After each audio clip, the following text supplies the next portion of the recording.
Hi folks, this is all the fruit, and here I have quite a big watermelon. About 9 kilograms. Yeah, I'm in Germany and this is definitely not the typical fruit a German consumer would buy. Here in Germany they even introduced a thing called mini watermelons, which are like about a kilogram or two.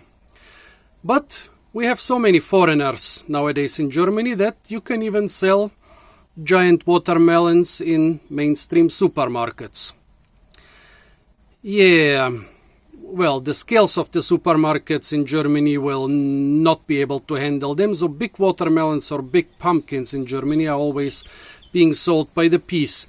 So this about 9 kilogram watermelon was sold to me for €7 or €6.98, and I'm being eaten alive by some flies here. Yeah, and I like watermelons because with watermelons, big usually means sweet. For two different reasons, maybe even more. Well, one is, if you have watermelons from the same field, from the same variety, usually the big ones will be the sweetest ones. I don't know why. It's a little bit counterintuitive. Basically, if you have such a giant fruit, and the ones which get the most water should be the least sweet. Basically, you water watermelons very few times, 2 to 3 times in Bulgaria, more often in Western Europe. That if you want really good watermelons, you water them 2 to 3 times and then you let them basically acquire their gigantic mass without further watering. And still, the biggest ones are usually the best. Basically, when I was in Bulgaria, where watermelons are always sold by the kilogram, I always bought the biggest ones. Sometimes watermelons of 13, 16, 18 kilograms. Yeah. Here in Germany, you can find the same type watermelons as in Bulgaria in Turkish shops. And a couple years ago, some of the mainstream supermarkets also started selling them. That's good, because the watermelons you used to get in Germany for decades were usually round Spanish watermelons. And every time when I have people from Bulgaria, from Greece, from Turkey, Ukraine, Romania moving to Germany, I tell them, beware of the watermelons here, they are salty. They always tell me, what are you talking about? Watermelons are not salty, they are sweet. And after the first time they tried the Spanish watermelon, they say, oh yes, they are salty. I don't know why the Spanish watermelons are salty, if it's the variety or if they water them with brackish water or what, but in Eastern Europe and Turkey I've never had salty watermelons. The thing is, I don't know where this thing comes from. With some fruit, the Germans don't care about varieties and stuff. Basically, they sell a lot of stuff, including watermelons, usually without naming the variety. And I looked everywhere on the packaging, but I couldn't find any name of a variety. But it's one of the big ones, so I'm quite confident it's gonna be good. Okay. Stop, don't run away.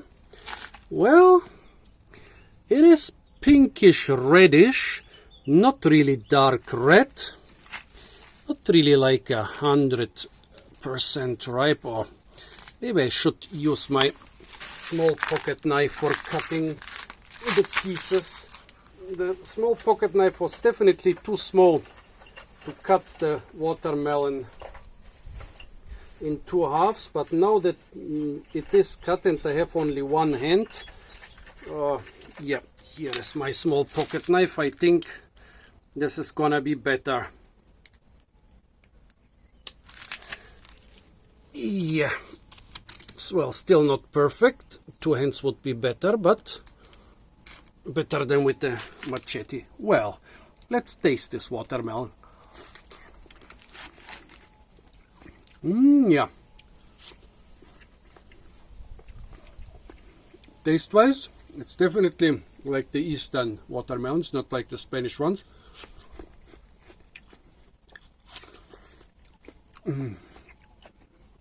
Spanish ones also often tend to have a flesh which is very, very tough. No, this one is crunchy. not completely ripe, so it's not super sweet. And towards the rind it gets quite bland. Let's try the center. It's not a perfect or supreme watermelon. The center is actually quite perfect. But this is more or less what I expected.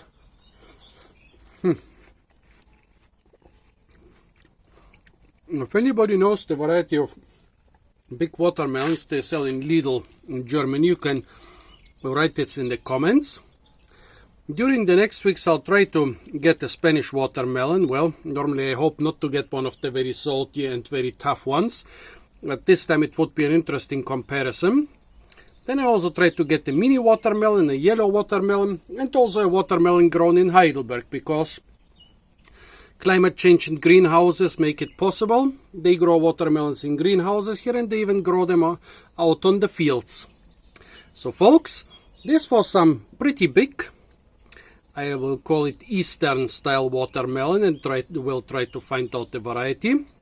Stay tuned for a lot more fruit videos from the beautiful species of watermelon and from the beautiful city of Heidelberg. And don't forget to like, share, comment and subscribe.